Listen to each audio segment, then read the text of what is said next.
It's a real pleasure to be joined by Moodie Cheikh from Searidge Technologies. Great to see you, Moodie. How are you finding the show? Great so far. Thanks for having me. Great to meet you this morning as well. Well, we've just started. Took a walk around the show floor so far. It's great to be here. Great to see all of the usual suspects and even more.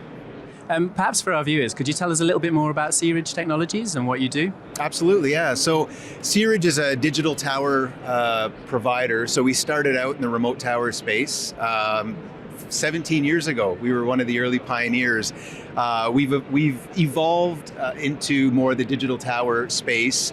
And with the NATS ownership, so NATS is, as you know, is a 100% owner of Searidge, and so we're now in a situation where we work very closely with NATS at a lot of the high-row airports globally, and so our digital tower platform aligns very nicely with what NATS has to offer. So together, we service that market. Fantastic. And for those who are watching who maybe don't know so much about digital towers, what can you explain a little bit more about what a digital tower is? Yeah, absolutely. So I mentioned earlier, we sort of started out in the remote tower space, which basically is video. You're essentially controlling an airport from a remote location. Digital towers are a little bit more complex in that you're essentially bringing together disparate systems at a busy airport. You're integrating everything together, and you're allowing the airport, you're allowing the controllers to basically make information from basically common data. So there's all sorts of different applications that make up the digital tower, but it really relies on data that's shared between a variety of different systems, variety of different stakeholders to enable a safer, more efficient operation. Fantastic. So it's really future-looking technology then? Huge, and that's part of the challenge, is that getting the industry to think in terms of the future and operating in a way that's different than the way they operate today. That's one of the biggest challenges that we've had over the last few years. Fantastic. So speaking of the future, there's a lot of talk about what's next here at the show. There's lots of energy at the show. What's next for Searidge? Well, that's really what we're excited about, and that's a big reason that we're so happy to be part of the NATS family. Is NATS as a operational company gives us sort of a path to bring innovation into an operational setting. So we're basically leveraging our digital tower platform where we bring all of this data together, and we're enabling our AI capability to further enhance safety and automation. So one of the things we're showing this year is our AMI, which is our AI engine, and how AMI can support high-row operations in the digital tower space. Could you tell us a little bit more about high-row operations as well, perhaps? Yeah, so high-intensity runway operations, so consider airports like Heathrow. It's only 2 runways, but it's very complex, very high volume, operates at maximum efficiency. And so really the idea is, how can we squeeze more output? How can we enable Heathrow and the whole operation to, let's say, include additional slots, right? And so bringing all of that data together and building resiliency in the system, that's really how we're supporting high-rows. Wonderful. Also at the show, there's a lot of talk about advanced air mobility and the next generation of aviation. How will digital tower technology fit into that space?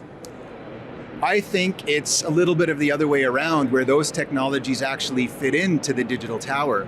The digital tower for me is really a platform, and it's a platform that's not only going to enable innovation from a technology perspective, but it's going to enable innovation from a service delivery point of view.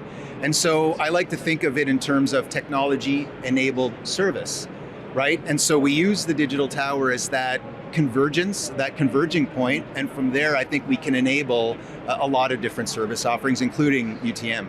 Wonderful. What are some of the key challenges, do you think, that face the industry more broadly at the moment? There's a lot of talk about innovation, and I think the biggest challenge is really, how do we bring innovation into this safety culture, this risk-averse culture. And I think that's one of the challenges that Searidge, I was a founder of the company. We were one of the first companies to introduce video.